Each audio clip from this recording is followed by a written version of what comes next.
Bom dia, companheiros e companheiras, bom dia todos os telespectadores, todas as telespectadoras. Hoje o nosso Sintcef-RN em Movimento vai estar fazendo um programa quase que todo dedicado à questão da reforma da Previdência. Temos feito isso insistentemente devido à gravidade que é esse ataque contra toda a população brasileira. Essa reforma que está sendo proposta, ela atinge servidor público federal, estadual, municipal, pessoal do campo e da cidade, trabalhadores da iniciativa privada. Ela atinge a população que hoje trabalha, ela atinge a que vai começar a trabalhar, ela atinge até quem está nascendo agora e quem vai nascer, né? É uma proposta que retira direitos, que torna o direito, o sonho da aposentadoria cada vez mais distante, que faz com que esse benefício que foi conquistado pela classe trabalhadora, ele vá pelo ralo, né? Então nós temos falado insistentemente sobre essa questão da reforma da Previdência. O programa passado foi feito todo em cima de um ato que foi feito, um ato gigantesco no Brasil inteiro, do qual o Sintcef participou ativamente aqui, o ato daqui de Natal, né, com muita gente na rua, todos protestando, todas as categorias. As mulheres, claro, são as mais afetadas, com todos os problemas que já vêm nessa reforma, ainda tem uma proposta de aumentar, de igualar a idade de homens e mulheres, esquecendo toda a luta que foi o reconhecimento da dupla, tripla e até quádrupla jornada de trabalho das mulheres. Então ela vem de uma forma devastadora, acabando com os direitos trabalhistas. No bojo dessa reforma temos muitas outras desgraças. Nós temos a terceirização, nós temos a reforma sindical, nós temos a discussão sobre o direito de greve do servidor público, que é uma forma de fazer com que esse direito acabe, não é regulamentar, é acabar o direito de greve. Então, nos próximos programas nós vamos estar falando muito sobre isso, mas o de hoje nós vamos dar uma dedicação maior à questão da reforma da Previdência. Vamos ter entrevista aí com o Dr. Valério Fonseca, nosso assessor político. Vamos estar falando com o Dr. Wagner Leandro, da nossa assessoria jurídica trabalhista, que vai estar falando aí sobre a questão, uma ação que é muito procurada, que é a ação do Vale Transporte. E temos aí muitas outras atrações que vão estar aí no nosso programa. Nós voltamos já.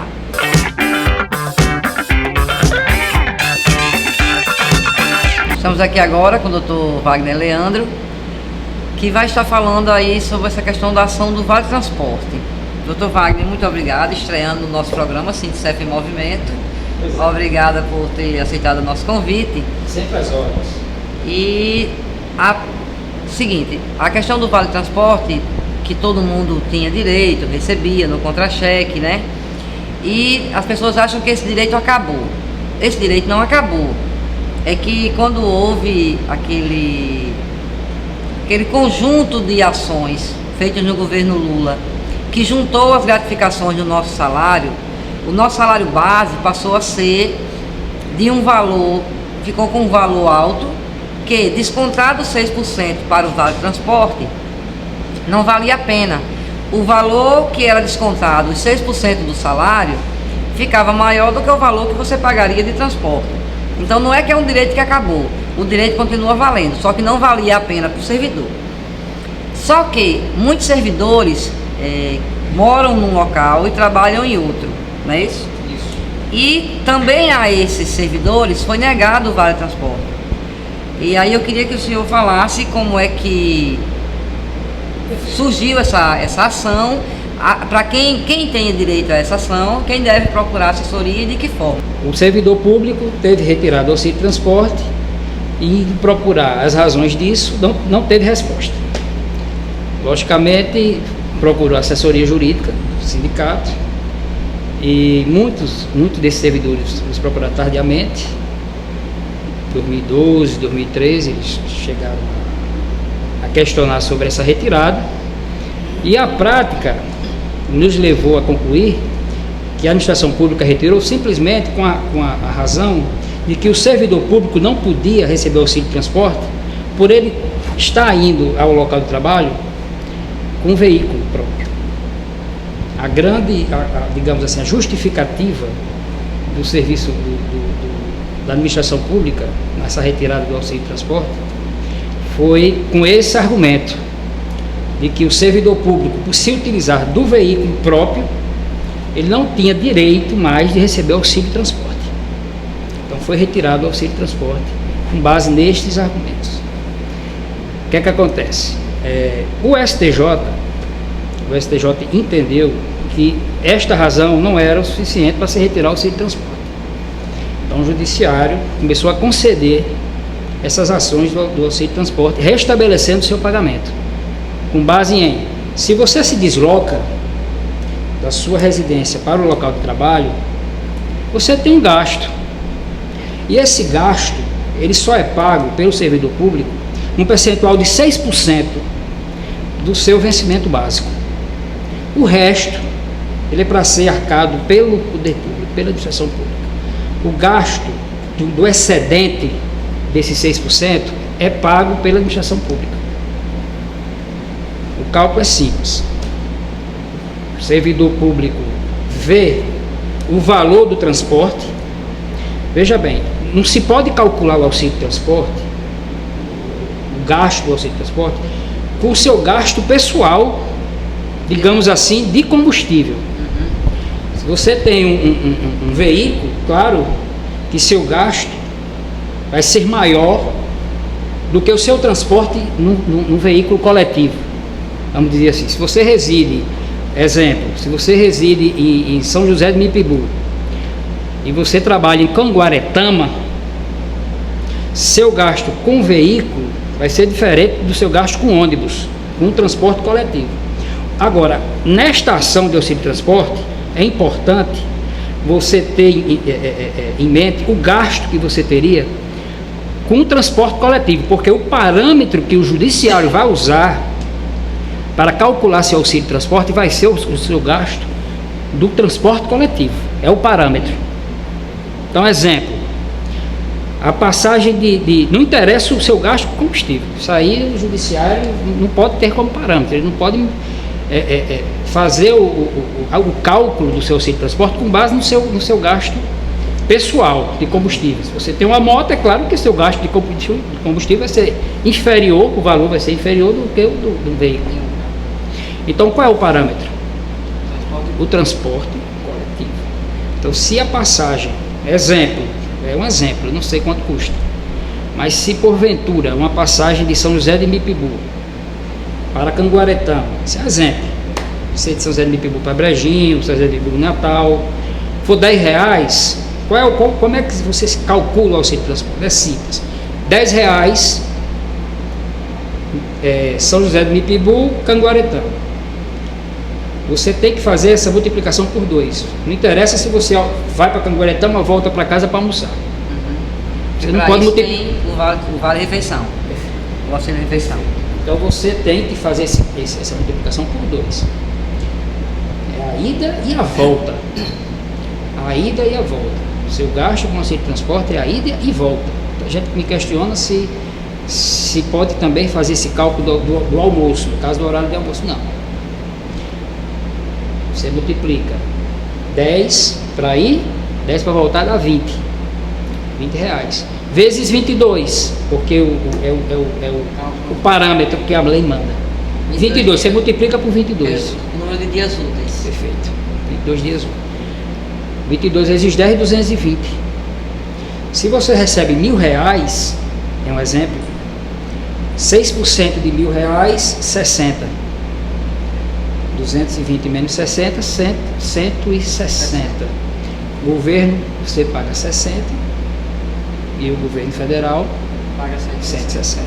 Você transporte, independente de como você vai para o seu trabalho, independente desse deslocamento. Se é feito por intermédio de um transporte coletivo, ou se é feito no seu veículo próprio.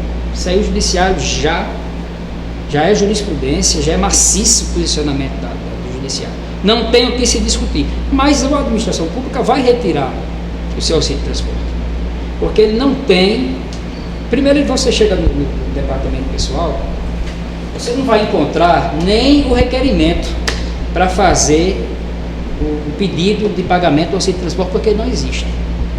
Não existe este requerimento para veículo próprio. Você pode até preencher o seu auxílio de transporte, mas você vai preencher como se você se deslocasse da sua residência para o local de trabalho do transporte coletivo.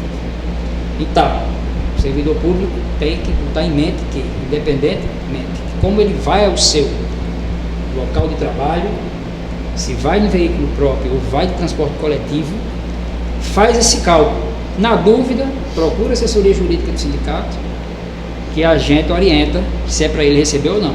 Porque 6% dessa quantia de gasto que ele tem, esse deslocamento é pago por ele, o que excede a administração pública. Perfeito.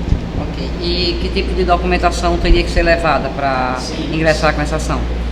Para toda e qualquer ação na Justiça Federal, que é a competência para atuar nessas varas, porque vocês são servidores públicos federais, RG, CPF, cópia do RG, CPF, comprovante de residência, atualizado, em nome do servidor, declaração do local de trabalho onde exerce suas atividades, com essa documentação, mais as fichas financeiras,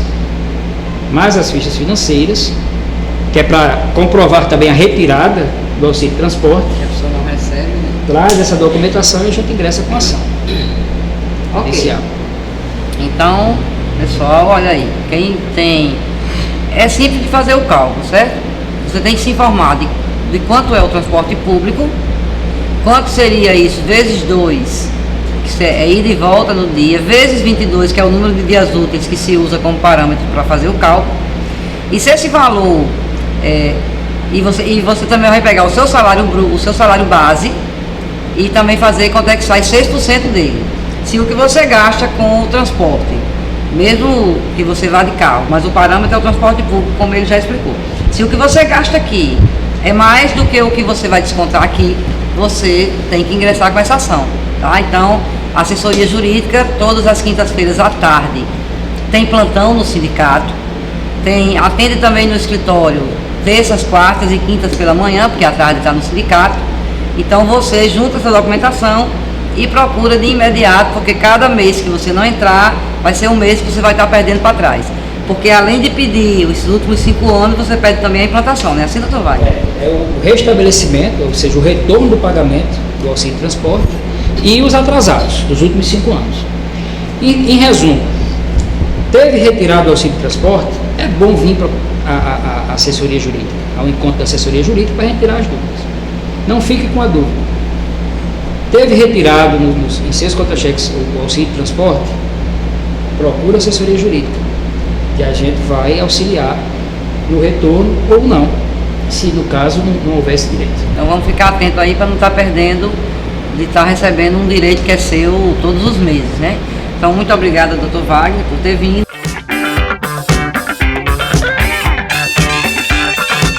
Bom, e agora estamos aqui com o doutor Valério Fonseca, nosso assessor político. Valério, eu já falei para os telespectadores que o nosso programa hoje é bem voltado para a questão da reforma da Previdência, né? E nós temos novidades aí da reforma da Previdência. Então, eu queria que você falasse um pouco aí, englobando o ato do dia 15, englobando essas notícias novas que estão circulando aí sobre a questão de algumas exceções, né, alguns recursos de governo. O que é que você acha que significa isso? O que é que você acha que isso o que é que vai acontecer agora? Quero agradecer ao Sintcef por essa oportunidade de poder falar para os telespectadores da TV Ponta Negra, bem como dos filiados do Sintcef.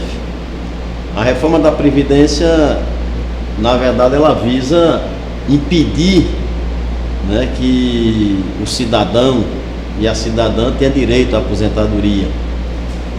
Esse projeto de reforma da Previdência, ele aumenta a idade para 65 anos, aumenta o tempo de contribuição em 49 anos. Praticamente ninguém vai ter direito a se aposentar. Uma coisa gravíssima é o aumento da alíquota previdenciária de 11% para 14%. Você que é filiado do Sintcef, que está aposentado, pensionista, vai passar a contribuir 14%. Significa uma perda de 36% do seu salário ao ano. O aposentado, aquele que ganha salário mínimo, vai contribuir com 14%. O projeto original do governo não era 14%, era 20%, como ele propôs lá no Rio de Janeiro.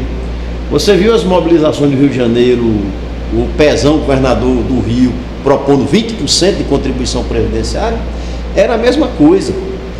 Mas ele limitou aí, pelo que nós estamos acompanhando, em 14%.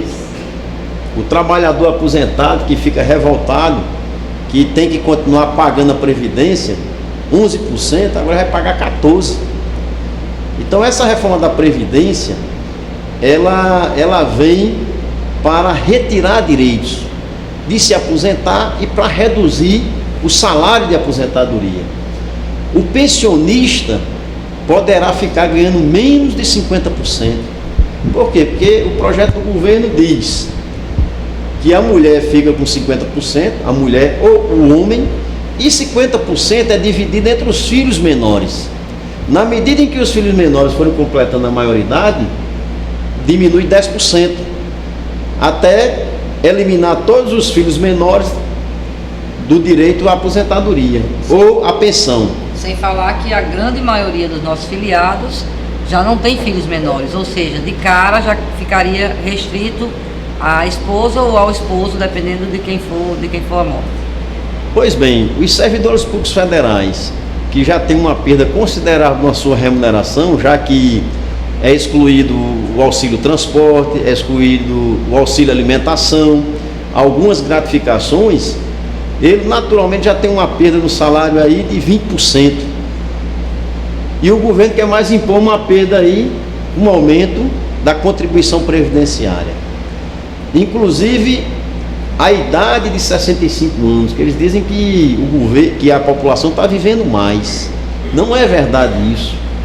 O que nós recebemos aqui no sindicato e nos diversos sindicatos que nós acompanhamos, e nas nossas famílias e nos amigos, é que quando chega a notícia de morte, chega com 60 anos, com 57, com 62. Como é que as pessoas estão vivendo muito? É uma grande minoria que consegue ultrapassar a barreira dos 70 anos. Não vai compensar você contribuir para a Previdência. Sem falar na disparidade de idades de sobrevida entre as regiões do país, né? Se a do Nordeste já não é igual à do Sudeste, muito menos a do Norte já não é igual à do Nordeste, né? Então dá essa discrepância também de tempo de sobrevida, que há diferenças regionais no Brasil, que é um país continental. Essa semana eu estava assistindo uma reportagem na televisão, na zona rural, nos municípios pequenos do Nordeste, pessoas, homens e mulheres que têm em torno de 40, 45, 50 anos, parecem ter 70 anos, pessoas acabadas e envelhecidas, certo? A maioria dessas pessoas já à base de medicamentos, com vários problemas sérios de saúde. E essa reforma da Previdência, ela ataca a mulher em cheio, porque pelo projeto que está aí, a mulher vai ter que contribuir. Ela se aposentava com 30 anos de contribuição, aí agora vai ter que contribuir 49, aumenta 19 anos de contribuição. E a idade? Que ela se aposentava com 55, vai ter que se aposentar com 65, são mais 10 anos. E esse governo não leva em consideração a dupla jornada de trabalho. Ou não é assim que funciona? As mulheres tomam conta da casa, vão ao trabalho, tem que fazer a limpeza da casa, cuidar de meninos. Ainda é assim, infelizmente. Certo? Então esse governo não está tendo nenhuma consideração por essa conquista histórica que as mulheres tiveram ao longo dos anos de lutas e lutas para conseguir ter, vamos dizer, esse benefício em função da sua dupla, tripla jornada de trabalho. Mas o governo sofreu derrotas. Por quê? Porque a classe trabalhadora, a classe média, elas entraram em movimento e começaram a fazer denúncias, se colocaram contra por meio das redes sociais, Facebook, WhatsApp, outdoor, foram às ruas, como ocorreu no dia 15 de março, milhares e milhares de pessoas no país inteiro. Por exemplo, São Paulo colocou mais de 250 mil pessoas nas ruas, Fortaleza, mais de 30 mil. Uma última nuance só que eu queria chamar a atenção, né, que é uma coisa que a gente tem debatido bastante, é em relação a qual o objetivo da reforma da Previdência, né? Em relação à questão da clara intenção de privatizá-la e acabar com a Previdência Pública. Essa é uma intenção. A intenção de privatizar a Previdência é uma intenção que vem de 1998. Né? Já naquele período tinha esse debate muito forte na sociedade, né? Colocada pelo governo de plantão, de que tinha que enfraquecer a Previdência para fortalecer as previdências privadas. Então isso vem dessa época e eles estão retomando isso. Na medida em que eles dificultam, né, a aposentadoria, porque aumenta o tempo de contribuição, tipo assim, ele está propondo 49 anos de contribuição. Aí ele dá margem de manobra para que um banco privado, uma previdência privada, diga o seguinte: tá, aqui você se aposenta com 40 anos de contribuição. Mas a idade é 60, mas aqui você se aposenta com 62 anos. Na verdade, esse projeto do governo visa privatizar a Previdência, enfraquecer a Previdência, tá certo? E abrindo um grande corredor para a iniciativa privada, que num primeiro momento ela vai apresentar propostas palatáveis, agradáveis. Na hora que acabar com a Previdência Pública, ele diz: agora quem manda somos nós, e quem vai fazer o jogo somos nós, certo? Então a grande jogada aí que está por trás, inclusive o direito de quebrar sem dar satisfação, né? Como aconteceu, teve um exemplo da CAPEM, né, que as pessoas contribuíam com a CAPEM, ela quebrou, faliu, sumiu e ninguém sabe onde foi parar essa CAPEM, né? Nós temos exemplos de previdências privadas na Grécia que quebrou e sumiu e acabou, e as pessoas ficaram no prejuízo. Então não podemos deixar que a nossa previdência, que a nossa patriótica previdência seja quebrada, né? É preciso combater a corrupção, é preciso combater a sonegação, é preciso cobrar dos grandes devedores. Por exemplo, essas grandes frigoríficas aí que estão envolvidas na carne fraca, aí nesse escândalo da carne fraca, são grandes devedoras da Previdência. A Caixa Econômica é grande devedora da Previdência, a Vale do Rio Doce é grande devedora da Previdência. E por que não se cobra dessas grandes empresas, né? Por que se não tem um trabalho de fiscalização? Eu, como advogado, por muitas vezes acompanhei em vários municípios do Rio Grande do Norte, né, que é uma ilha no oceano, os prefeitos descontaram no contra-cheque a previdência do servidor.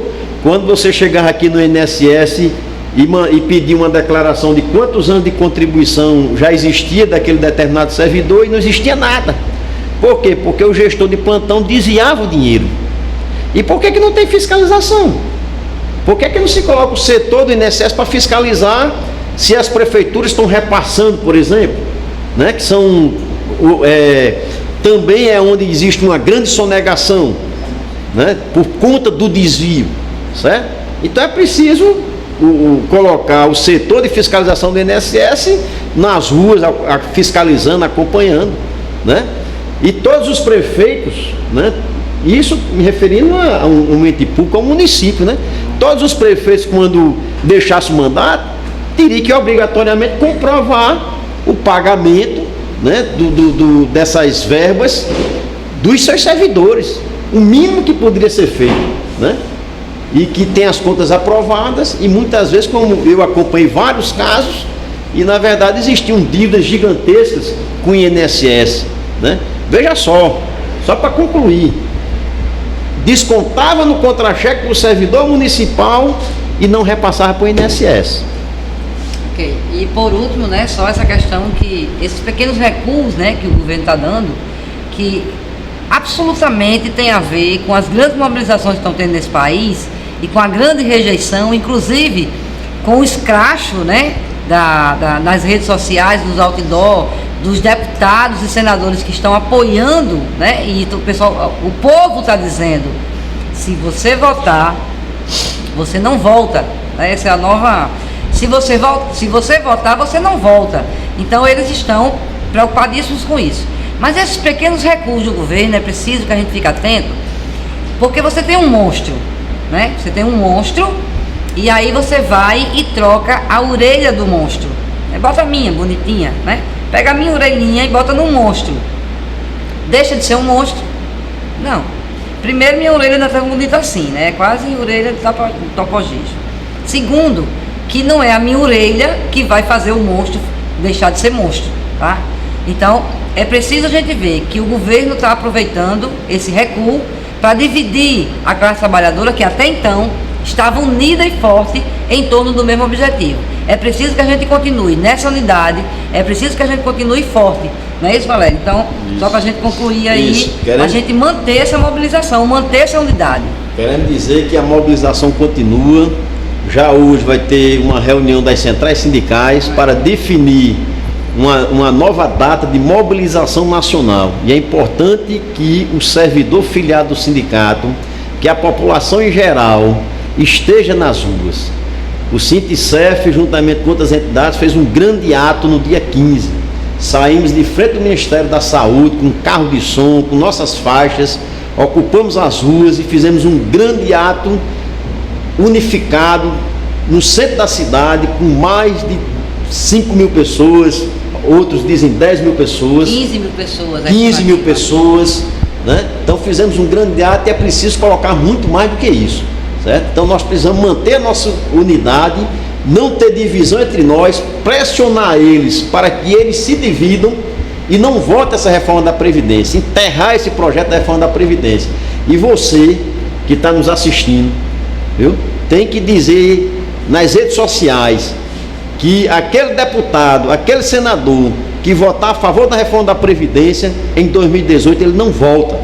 E nós iremos denunciar todos aqueles deputados, agora após a votação da reforma da Previdência, mas também quando chegar em 2018, iremos estar colocando a cara deles nos outdoor aí, nos panfletos, dizendo que eles votaram a favor da reforma da Previdência. Portanto, contra a classe trabalhadora. Contra a classe trabalhadora. Portanto, deputados e senadores, prestem bem atenção no voto de vocês. A classe trabalhadora, a sociedade brasileira não quer essa reforma da Previdência. Ok, obrigada, Valério.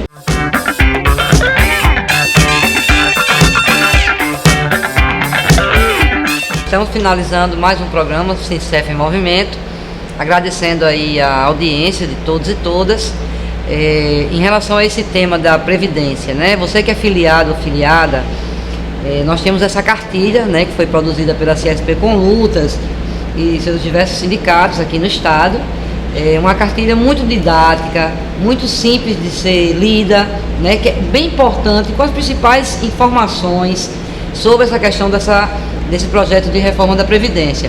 Então dá uma passada no sindicato, pega o seu.